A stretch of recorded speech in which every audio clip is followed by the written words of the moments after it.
Welcome back to the preview show. I'm Casey Campbell with Great Lakes Post, and we are pleased to be joined by guess who's back. It's been a while since he's been on here, but Mitchell Brewer is back from News from the Pits. How's it going, buddy? Going pretty good. How about yourself? I'm doing okay. Lots of firsts this weekend at Talladega. I know that was a crazy weekend. Oh my goodness. From Tate Fogelman to Brandon Brown to Jesse Love to Bubba Wallace to Booty Barker to McDonald's. Boy, we got a fun one there.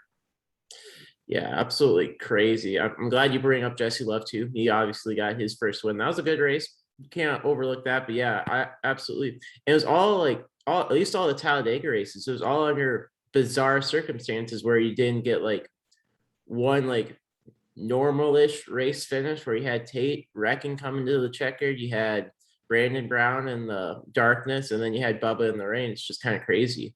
Yeah. So a lot of big things going on here, but let's talk about this, family owned team. You look at Brandon Brown, my goodness. You look at 2311.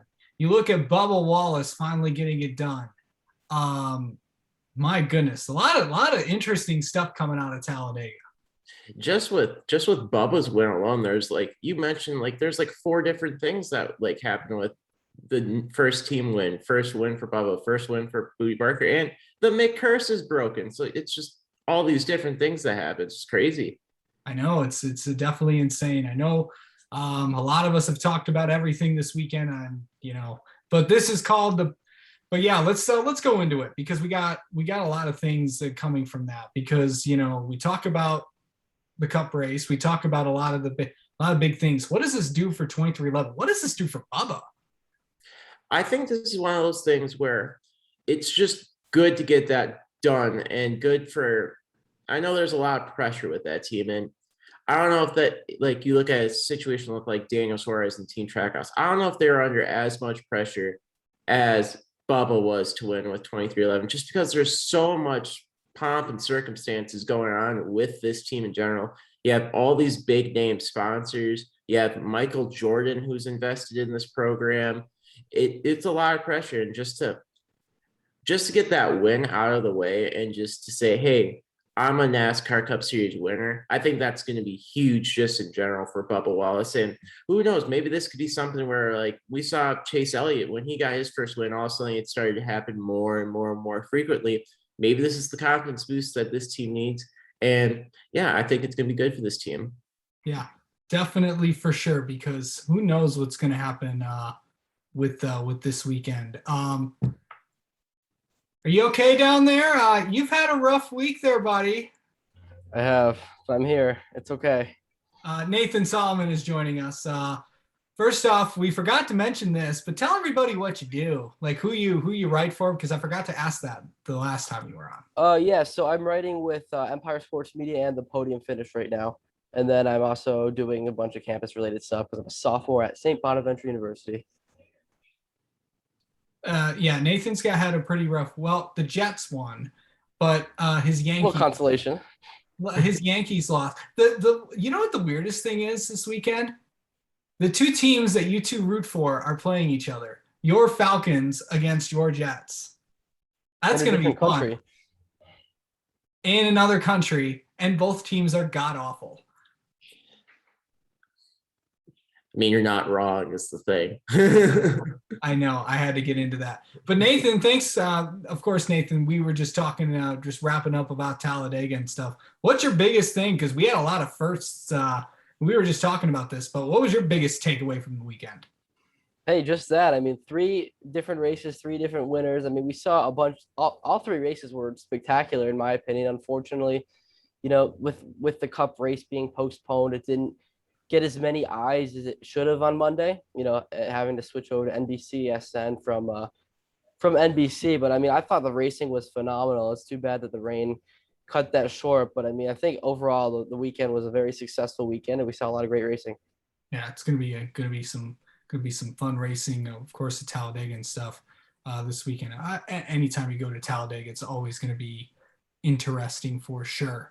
Well, we got the Roval this weekend, but before we get to that, I got to discuss a few things. There were a lot of headlines coming out of this regarding silly season. We haven't had a chance to talk about this, but Grant Enfinger is going to go to GMS. That was announced Friday. We're talking about this now because we didn't get a chance to mention it last week.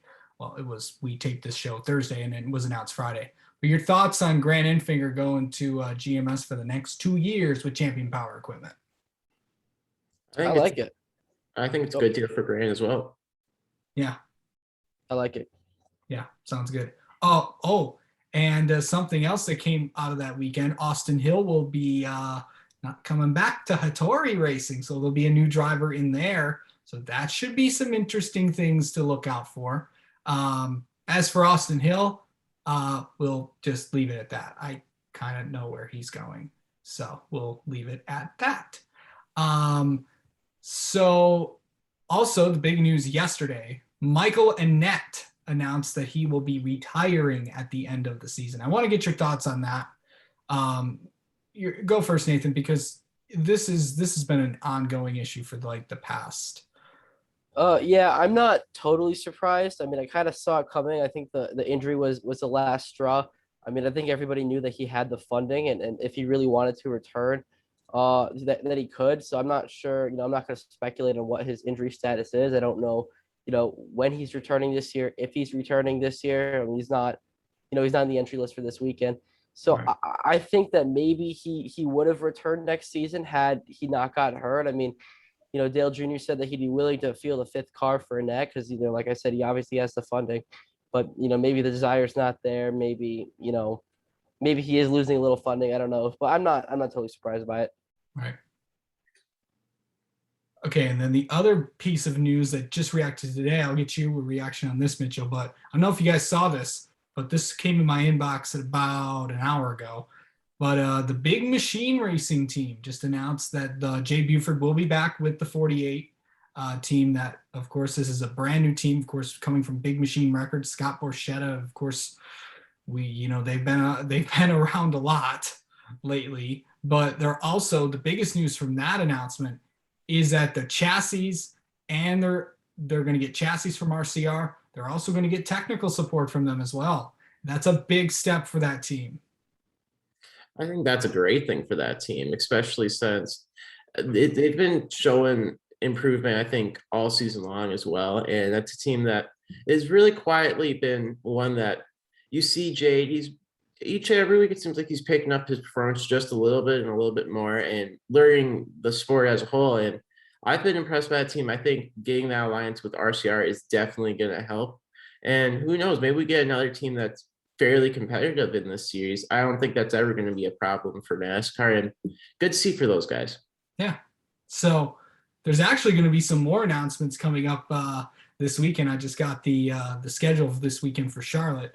There'll be a new team announcement on Saturday, so that'll be interesting. RCR will announce a new partner that will be on Sunday Saturday at noon, and then on Sunday at 10 a.m. GMS will have an announcement to make. Wonder what that will be. I think we know, but I'm not going to say it. So watch out for that this weekend. We got the Roval, a round of 12 eliminations for both the Xfinity and the Cup Series.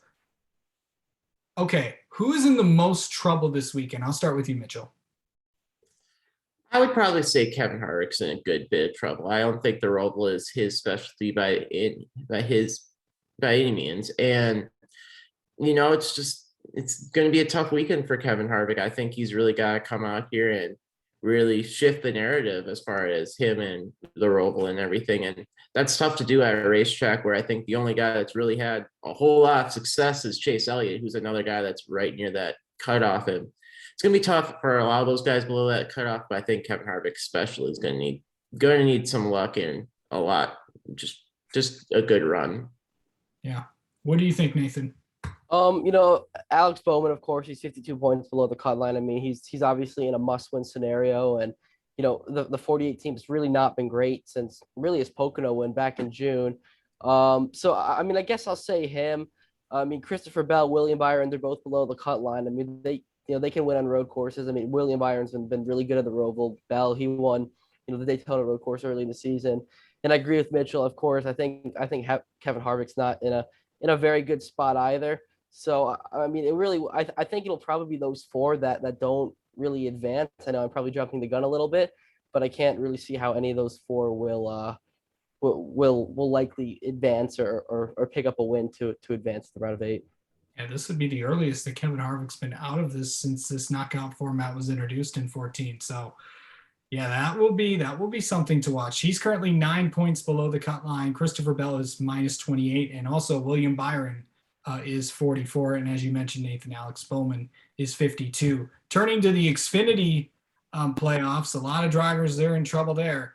Jeremy Clements, 48 below the cut line. Riley Herbst, 32 below. Myatt Snyder, 24 below, and then Jeb Burton is 8 below. On the plus side, though, got guys like Harrison Burton, guys like Noah Gragson. Of course, Gragson is 18 above the cut line, 8, and Harrison Burton's 8 above the cut line. But you got guys like Brandon Jones, who's 21 above, Justin Haley, who's 24 above, guys. And who knows what could happen there. In terms of Xfinity, who do you see? If is someone going to have who are you keeping your eye on there as someone that could be in a dangerous situation?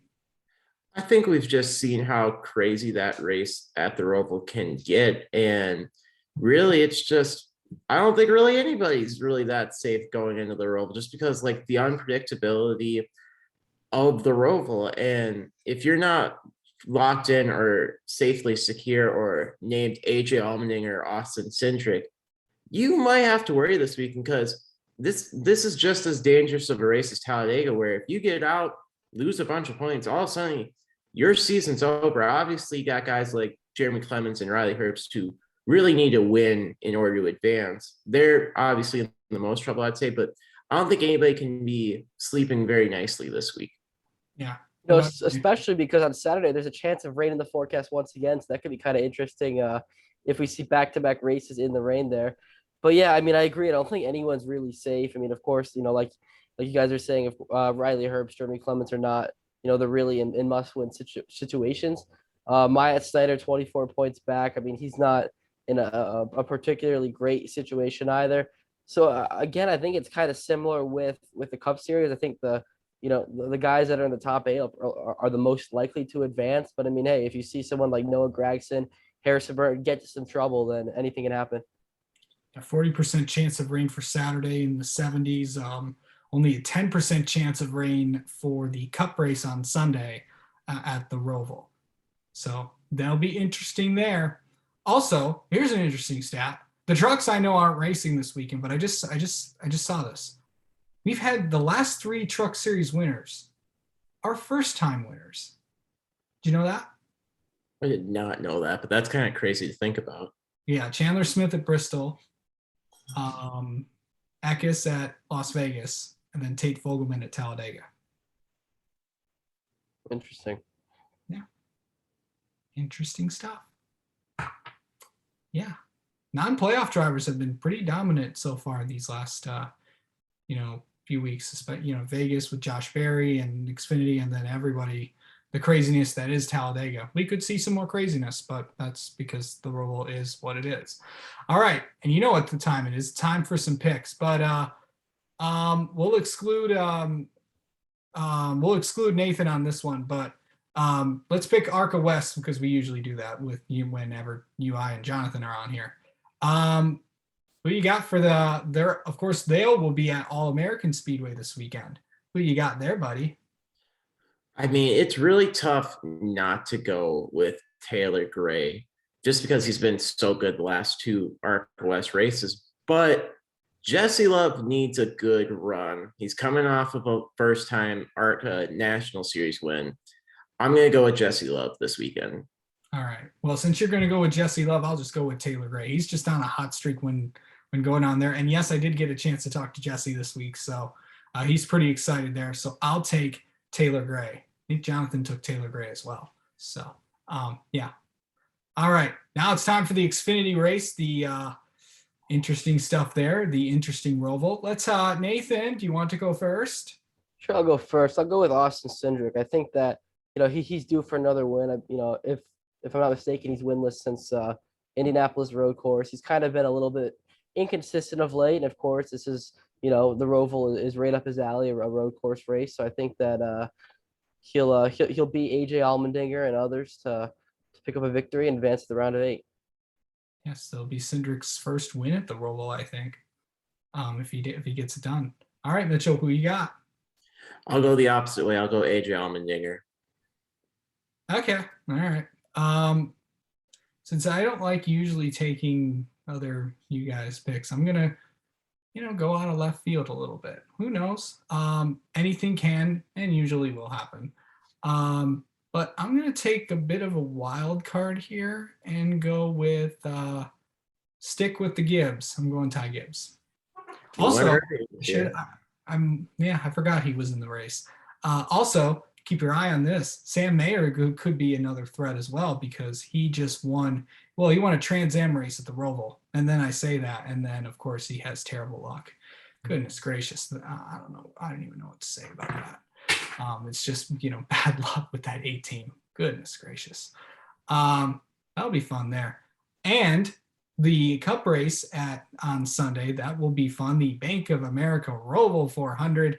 Of course, all the cars will be netted in pink window nets in support of Breast Cancer Awareness Month. So that will be cool as well. Got a chance to talk to Anthony Alfredo about that. So that was pretty cool. That interview will be up later on. Mitchell, let's have you go first. I feel like the easy pick is Chase Elliott. But at the same time, I don't think we can just say Chase Elliott is going to win every single road course for the rest of the time. So this week, I'm going to go out on a limb. This guy needs a win. I'm going to go with Alex Bowman to shock some people this weekend. Bowman, the showman. We go to Nathan. This is a tough one. Of course, I think Chase Elliott is the favorite going in.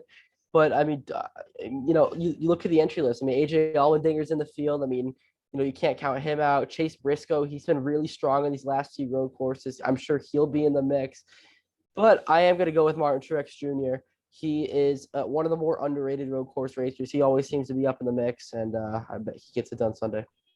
You know what? Since you two didn't pick the favorite, I will. I'll take Chase Elliott. So there we go. That will be it. That will be pretty good. Yeah, I know. So by the way, Sunday, follow these two because I'll be doing something really, really cool this weekend because I'm going to go see some USAC cars at Toledo. So that will be fun for me. So yeah, Cody Swanson will be there. Tony Breininger will be there. Logan Seavey will be there. It's the championship race for the Silver Crown Series. So I'm excited. First time I've ever gone to a USAC race. So thank you to my buddy Charlie Krull, of course, the PR director at ARCA, for helping me out and getting me down there and convincing me to go down there. So that'll be fun. So that is going to do it for this week's preview show for the Roval. Thanks to Nathan for helping me out and of course Mitchell as well. Jonathan will be back next week because that's what he does. And Nathan, you need to get some. Are the Jets going to get a big win this weekend? I hope so. I'm not happy with your team, Mitchell. They Me either. The Falcons. They cost me wins last week. All right. That'll do it. We'll see you next week when we talk Texas.